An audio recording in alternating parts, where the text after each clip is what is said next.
ceux qui vont casse et salemi. Constitution rwandaise et l'obinine. Article 5 et 5 de la Constitution rwandaise. Qu'est-ce qui se passe dans le nord de Sud Kivu? Les Wazalendo, tout fait, tout flamme.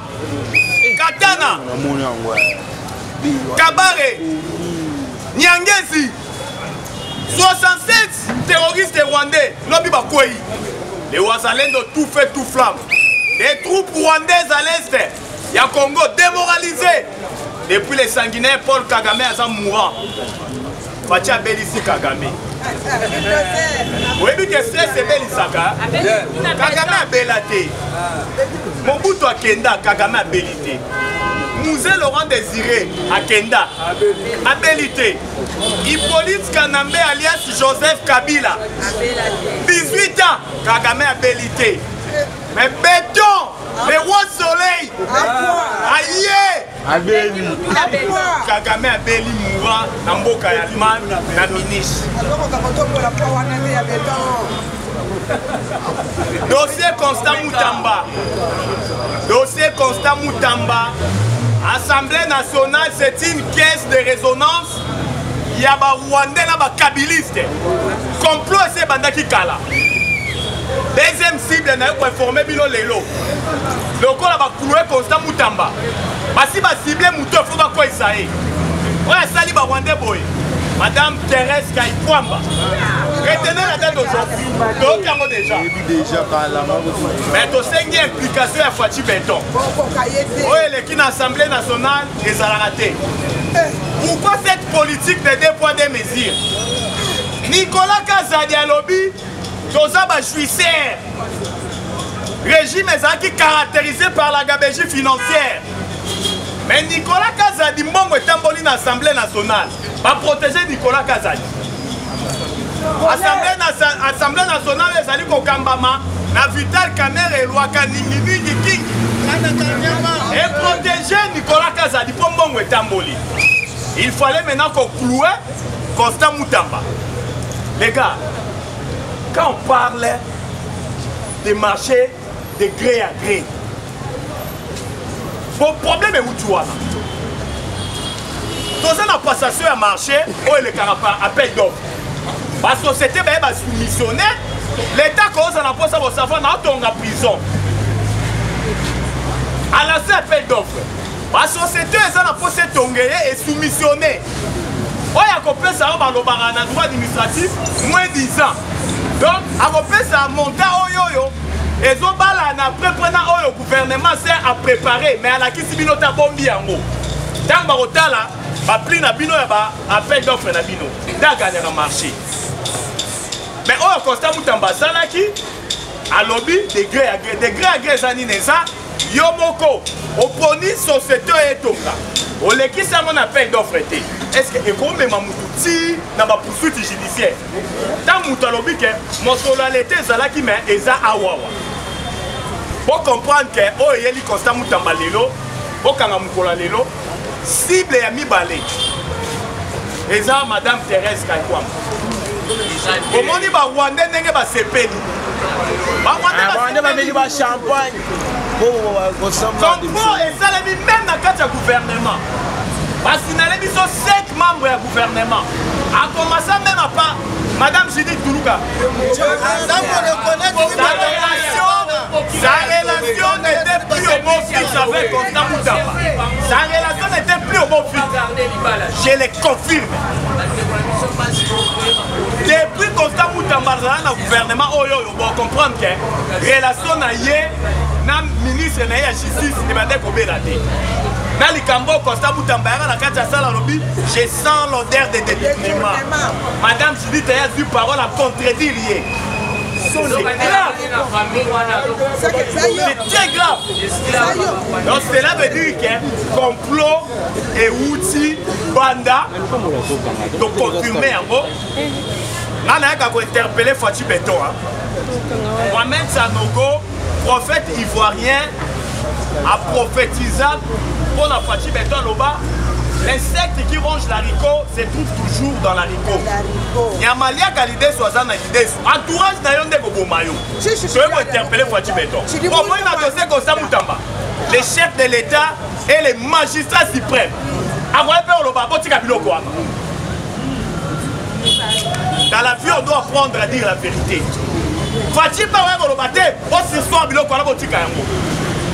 Mais Fatia Tiki constate cloué. Ça doit nous interpeller. Moutounio Soyo Asadi Kagame Boy. Par contre, il faut cibler Bango. Surtout ma ministre G. Parce qu'on ciblé.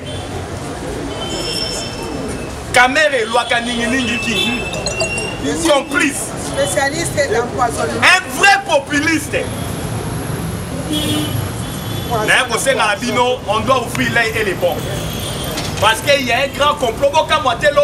Assemblée nationale Luana. La majorité des députés, parce que maman na bloc.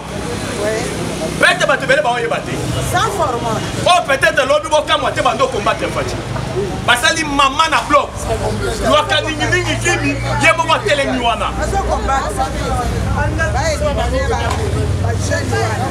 On doit ouvrir les éléments et repousser ni lobby to ya développer. Qu'est-ce qui se passe maintenant on a Sud Kivu? Surtout na Sud Kivu ba wazalendo yo na Sibino na Nyangezi na Katana na Kabare. C'était terrible. Armée rwandaise na Sibino, Mbangweri a des ordres. Mbangweri. Lobby Bakimi et RFI moko annoncé 67 militaires rwandais. Pour Bakoufi. Lobby Bawazalendo lobby balakisi bango kindoki bakomi na bagri. Donc bakotika ba beti. Bapesi déjà 48 heures. Les Rwandais sont dans l'aéroport et à Kaboum, pas libérés. La puissance de feu, dans le bombardement chirurgical, jamais vu. Il faut développer un lobby. Qu'est-ce dit la constitution rwandaise? Article 105. Article 105 de la constitution rwandaise. Et lobby. Au cas où, mon continent va bien ou bien ça empêché. D'abord, Bango baza na cour suprême. Président de la cour suprême na bango a constaté vacances ou bien absence ya mo continent bango. Muto akosa l'intérim et ça président Sénat. Ce qui président Sénat a ça peut empêcher. Muto akosa l'intérim et ça président chambre et député. Bango kuna esika caméra zo diriger ba bengango président chambre des députés. Et ça, le dit sur l'Assemblée nationale. C'est la chambre des députés, la constitution rwandaise. Au cas où il n'y a pas empêché, premier ministre, premier ministre a la troisième position. Quand il y a des choses empêché, il y a mis balades empêché, premier ministre a la troisième position. Mais le sanguinaire Paul Kagame mourant, qui a donné l'ordre? Donc on analyse en Molo. Qui a donné l'ordre que Moutou a la troisième position à sa l'intérim? Tola la teba congolais, tous à la discrétion. Moment où Fati a sauvé Mboka, Fati a suivi Bandongolo Missou, Fati a suivi Bandoki à Congo et tous les étrangers qui bavardaient en République et tous les sangos que moi j'aurais fouetté, surtout cadavre. Ya liboso nazo peste cadre yango malamo donc na beti oyo na kiti malamo balako. Oui. Jour wana na ebisaki bino ke si kaka na kufi. Landanga est très bien. Landanga est très bien. Soki kozo yawa nous apprenons à s'informer. Et puis ce que landanga ils osent l'informer. Peut-être on a peu d'informations kangai. Na yaki on a le biboy. Soki Kagame Koufi, il est mort sur le plan diplomatique. Donc il ne sait pas encore quoi bouger, quoi faire. Bamati, Qatar, Nairobi, tout ça, ça n'a pas pu tenir. Mais diplomatie a fatigué Bomi, Paul Kagame a mon anaté. Et alors moi, les Konabino, les Kinayo, moi Nanayo. Donc, na monique Nasuelayo a ta double page. Double page pour comprendre que non. Après tout, oui. est-ce que le mec en question a Koufito Azabi vivant? Et c'est pourquoi Paul Kagame est-il mort ou encore vivant? Questionnement. Tinda mwana na abanda weko l'anglais. Américain basoya français to na botina te. Ya eto saboter makambo ya francophonie. Maintenant maboko makasi. Je vous informe. Donc participer. Nous on parle très bien le français et vous là vous nous donnez une dame anglaise, je sais, rwandaise a dirigé bis. Ozana kabal. Alors tinda déjà moi na yeko la taille muke. Question mark vela, cela veut dire Chikonkelu. Point d'interrogation. Kagame wan. Est-ce que yé a Koufito aza vivant? Ata soki na suika na point oyo na kotika de pe malingo. Akula. C'est tout le monde qui en parle. Même le média étranger. Allemagne, Banane, Bakomi Goyebi Sabiso et Kagame Akoufi. Kassela Métienne. Et alors, plusieurs enquêteurs et personnalités ont trouvé que cette information elle est fausse. Plusieurs personnalités et enquêteurs ont trouvé que cette information elle est fausse. Les gens doivent se référer, les gens. Il faut se référer à un communiqué officiel du gouvernement rwandais. Et jusque-là, le gouvernement rwandais n'a rien communiqué. Alors, on ne sait pas s'il est mort ou s'il est encore en vie. Et on ne sait pas à quand on va l'enterrer.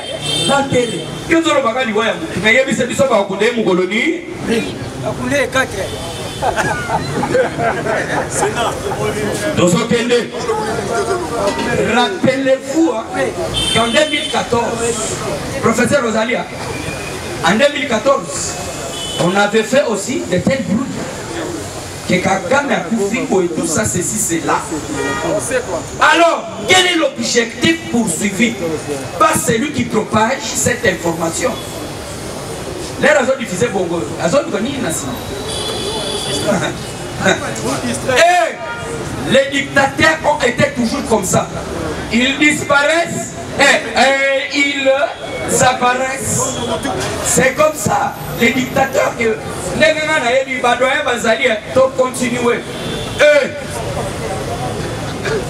Quelles sont des bonnes analyses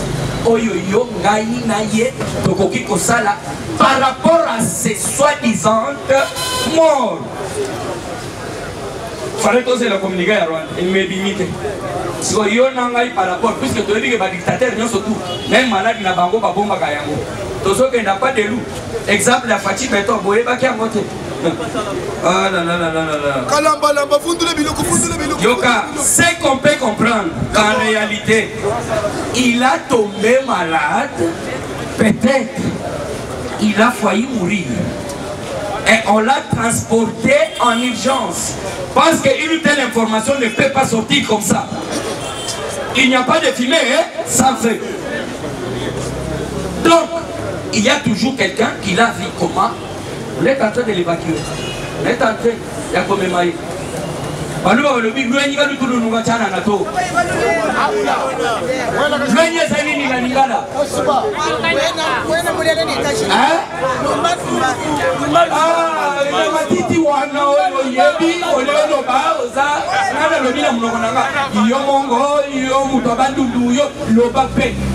Il n'y a pas de fumée sans feu dans mon okonangai. Il y a ma petite mot. Et nous m'arrêtons sur le site. Donc, il y a quelqu'un peut-être qui a dit qu'on va me transporter. Tout ça continue. Alors, vous avez l'information même dans la leçon. En Afrique, la maladie du président a été toujours cachée. Et c'est toujours un secret. Par exemple, on a vu le président Félix Antoine Tshisekedi Tshilombo se faire soigner ou soit se faire opérer en Belgique. Et c'est tout le monde qui en parlait. A Koufi, vous avez les mêmes pour Bossani. Est-ce que vous avez tozoyokana tozokende bien Félix Antoine Tshisekedi Tshilombo yo na ngai awa na parlement tomelaki mai te ozozela ebembe bapasoli ekutema lera ye tout le monde bakopanda oui bakosaki biso l'homme est à Paris Lazare c'est quoi c'est pourquoi l'air yokomona sikoyo Kagame avi okoloba lisusu yo media ozopublie ke Kagame akufi okozwa occasion soit audace akoyebisa bato ke non assez peu alors landa makambo abe nde yango oyo et alors baanalyse oyo tokoki kosala ya bien yango oyo vrai Kagame malade vrai yoka te nazotanga eza yozolinga kukoma nazotanga vrai yoka nazolinga namema yo place moko ilepesa viva il faut koyoka base l'analyse misato nasalaki moko elingi koloba boye Masadi Boulos balingaka nani bayoka bayoka na analyse il faut osala na ngai Masadi Boulos akendaki na Rwanda lelo akomi na Rwanda gouvernement rwandais balobi boye nous avons des coltans nous avons aussi des minéraux. Les minéraux de la RDC ne nous intéressent pas. Bazo yebisa, Masadi Boulos, les Raouti na Congo. Oui, Boulos attendit. Ah oui, pas de problème. Na ya Congo, na oya Rwanda, toko somba. Et alors, Yaka, vous êtes, est-ce que serait-il possible pour Kagame l'herbe américaine va sécuriser la frontière na Bissonaï, donc il y a Congo, na Rwanda. Kagame sera à mesure, il y a co-présenté et pape américain. C'est pourquoi. Cela veut dire, c'était à manga et pas à manga. Mais na teka kaka manga. Si vous avez ici peut-être maman mi il y a d'autres choses manga. Hein, il y a maman mi ça va problème ça na kusoma manga ya professeur na kusoma manga na yo. Si vous Kagame na modèle loko wana loko la piège et vous êtes là tout sans ignorer. Les autres États-Unis d'Amérique à côté Makambo. Mais Kagame a sariki bouc mixeur. Yo ni na nani Kagame a sariki bouc mixeur. Makambo ba cautionner les Américains savaient. Trump a qu'on avait Boussoto. Mais je vous parle. Mais oui, Kagame c'était un bouc émissaire américain. Si on a créé une pour se laver et puis va piéger pour Kagame. Et de deux. Au fini président, on va pisa. Aza poye. Ah oui? Peuple na yo wana ya Rwanda, même partout dans le monde, va comprendre que dernier au fini au salut tout ça. Les Américains ont dit venez signer ici accord de paix. Est-ce que ce sont que c'est complexe? Yoka, puisque la République démocratique du Congo est fondée à Rwanda, que Azako Aki, donc Azako Bomabiso Azali Kosala va atrocité et pas la biso. Et Kagame avait refusé. À Wanganaki, mais tu nies Ozako Wangana, tu viens signer. Donc, les 15 000 morts, c'est ça qui craint, peut-être. Les 15 millions de morts. Est-ce que... Oui, je suis en train de partir. Je vous dis ceci. Écoutez bien les informations. Tout justement. Puisque la Ghana a posé un problème de soit information, il n'y a pas que Kagame a Zokima. Oui. Oh, qui m'a dit encore. Est-ce que ce qui est timide, gouvernement rwandais, Azobomba Pobaluka prédécesseur naïe? Non, je ne sais pas. Et alors, tôt ou tard, attendons voir, est-il malade ou mort? On en saura quoi qu'il en soit. On a changé de chapitre. Écoutez bien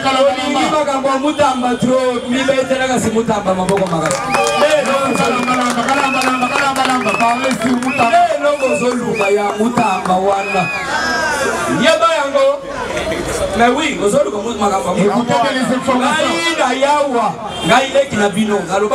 protection comme ça, n'est-ce pas? Mais Donc, ne vous ai-je pas dit que non, tu protèges Mouta. Les autres, ça. Tellement que tu dois raisonner ici chez toi. Moutamba, tiens la moutou. L'objet peut-être dans la chinois il faut, peut-être dans le une fausse information, mais abonnez-vous toujours.